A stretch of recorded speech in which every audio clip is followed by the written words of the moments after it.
Hey there, Tamir from Fibonaccis-Traders.com here. Before we start, small announcement, Fibonaccis-Traders is coming to Thailand, Koh Phangan, January 3rd until January 31st. So, if you're around, if you're in the neighborhood, let me know. Discord, Twitter, in the comments in this video below. Let me know and we'll meet up. We'll talk some stocks and some trading.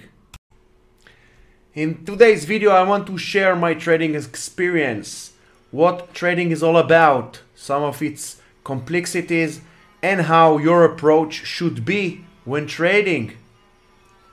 If you could, please hit the like, subscribe to the channel, stick around for the full video.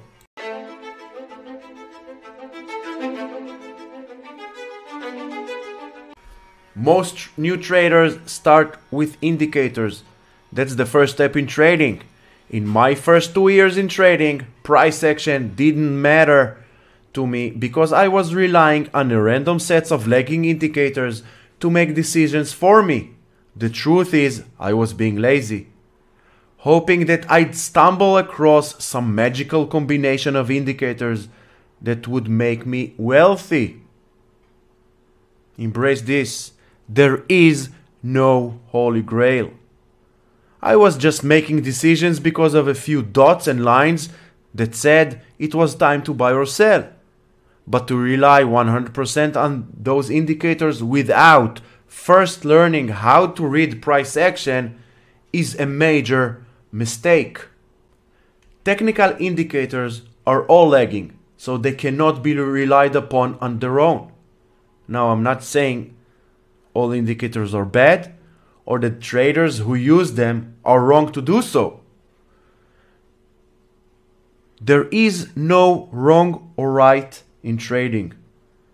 The only thing that matters is, does it works for you? If it works for you, then it's the right thing for you. If it doesn't work for you, so it's the wrong thing for you. But price action comes first. Before you apply any indicator to the chart, you first need to understand price action. Even if you feel that indicators are the way to go, great. Just be sure to spend some time learning how to read price action. It'll help you in the long run, even if you decide to use indicator-based strategy. If a trade doesn't let you sleep, you are not trading correctly. A simple rule you should apply is to think about your sleep. If you are able to place a trade, set the appropriate stop loss and take profits order in your platform and then go to sleep, this is the trade size that fits your risk profile. If, however, when you place a trade you find difficulty to sleep, you find that you are always thinking about that trade while away from your computer, that you feel the urge to constantly check your smartphone, then the trade is too big. That is a common mistake. When people are new to trading, they tend to feel pressure throughout the day, and especially when a trade is open. You need to reduce your trading to the sleeping point, the point at which you can place a trade, accept the risk, and have a peaceful state of mind. Although trading risk is important, your emotional and mental health risks are more important. The first and most important way to control your stress levels with regards to trading is to control your position sizes. You will find yourself remarkably less stressed if you keep your percentage at risk on each trade lower. Always watch more than one time frame. Zoom out to see a bigger picture. Day trading is considered, and it is, a riskier alternative to the more traditional investing or swing trading. When trading short time frames, it is not enough to simply analyze one time frame. emotional and mental health. I'll say it again.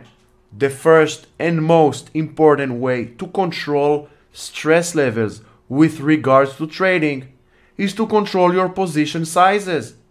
You will find yourself remarkably less stressed if you keep your percentage at risk on each trade lower. Always watch more than one time frame. Watching multiple time frames in trading can be important because it can give you a more comprehensive view of the market and help you make more informed trading decisions. When you only look at a single time frame, you are only getting a very narrow view of the market. By looking at multiple time frames, you can see how different time frames are interacting with each other and get a better sense of the overall trend in the market. This can help you confirm your trades and make better decisions about when to enter and when to exit the market. For example, if you are trading the 15 minutes time frame, you may see a bullish trend. But if you look at the daily time frame, you may see that the overall trend is bearish.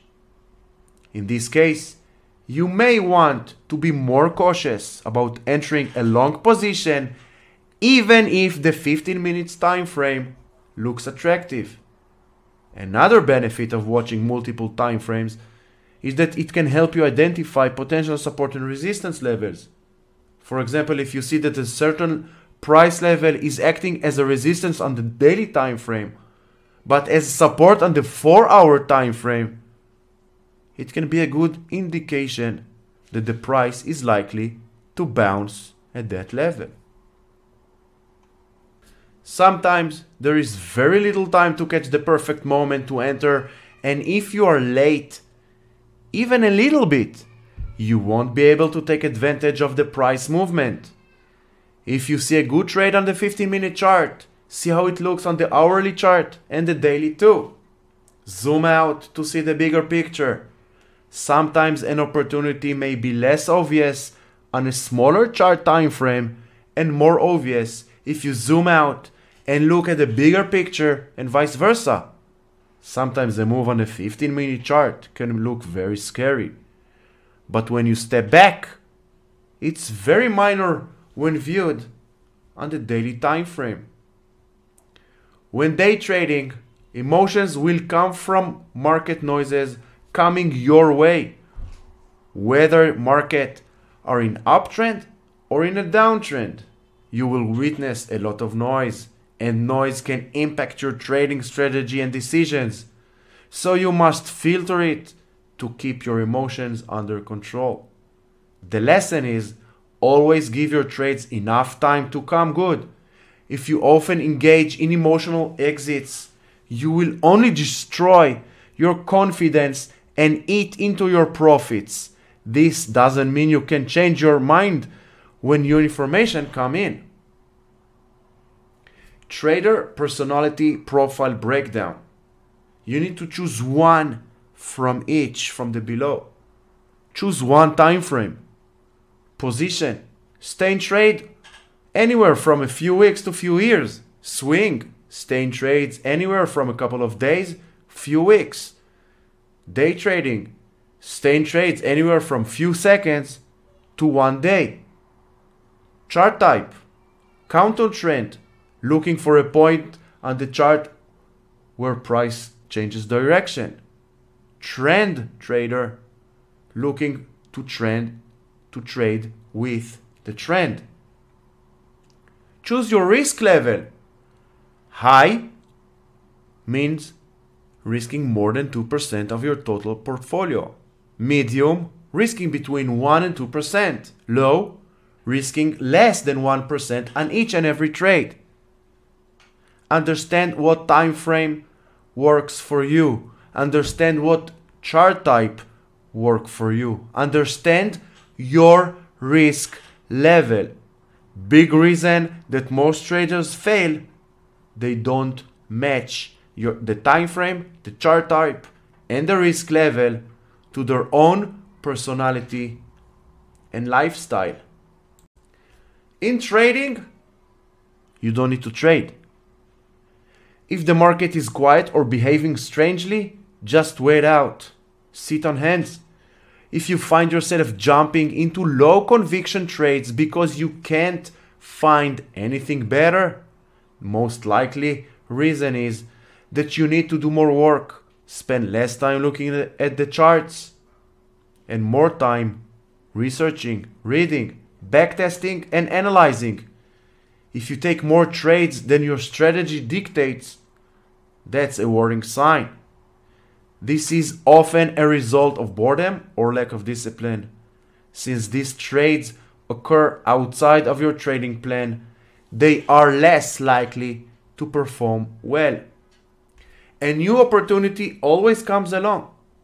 You only need few big trades to have a green week or a green month or a green year.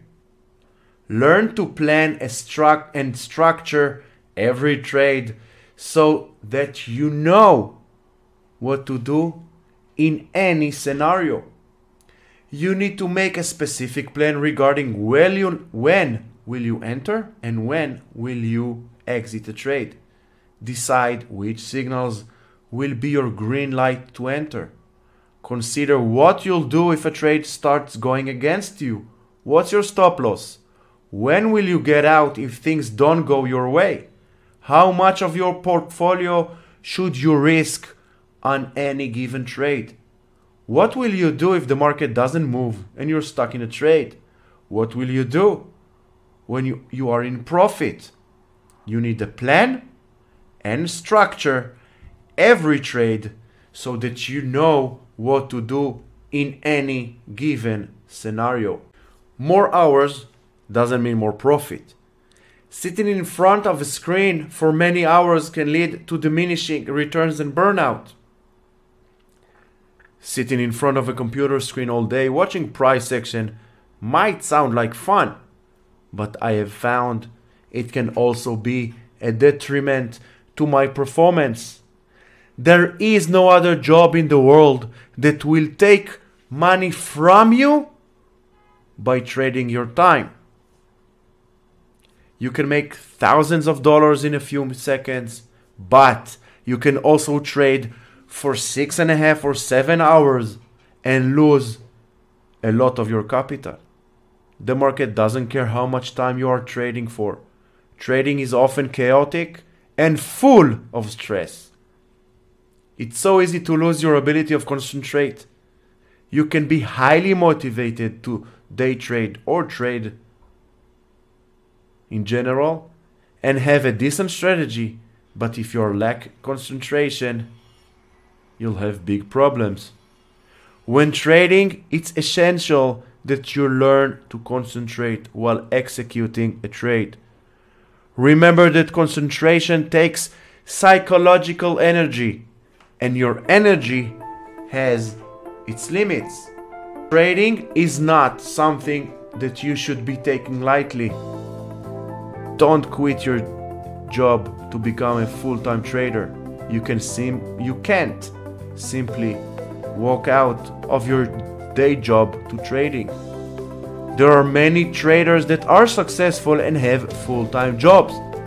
Remember, in trading, you do not have a set salary. The market owes you nothing. Your winning strategy might stop working in a year. And your mistakes have big consequences in trading. You do not know how much money you will make or lose before any given trading day. This is the most important piece of advice I can give to a 9-to-5 traders. Do not give your primary source of income. In general, you don't want to lose streams of income. The more streams of income you have, the more stability you have. Better income stability will allow you to trade better, as you view the market with less emotional attachment to money. Keep your job as long as you can while you build your trading skill set. Don't rush the process. Don't believe anything you read Don't follow blindly anyone on social media. Don't follow anyone blindly, whether it's on YouTube, Twitter, WhatsApp, Telegram, Facebook, paid or free services, until you have tested and tried it for yourself. For example, if I use a strategy on the 15-minute time frame on Tesla, most likely it will not work for you on the 4-hour time frame on Bitcoin. That's a common mistake among new traders. They don't understand that different strategy might work different on different markets. You only find out what works for you by testing and analyzing.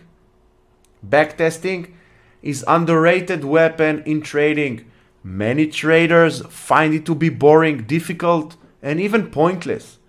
But backtesting allows you to witness how your plan would have theoretically performed had you been trading for the past month.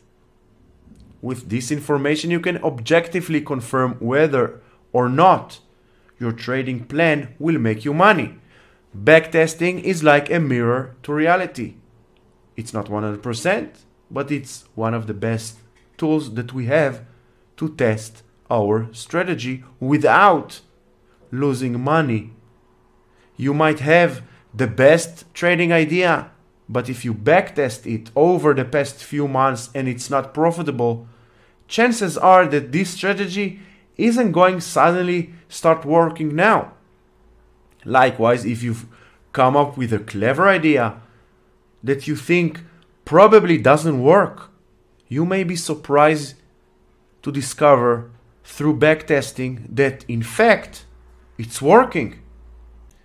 So if you made it this far, thank you very much for watching. I hope you find this video helpful. Please hit the like and subscribe buttons, that way I will know to make more videos just like this one. And I hope to see some of you at least in Kopangan. Until the next video, stay safe.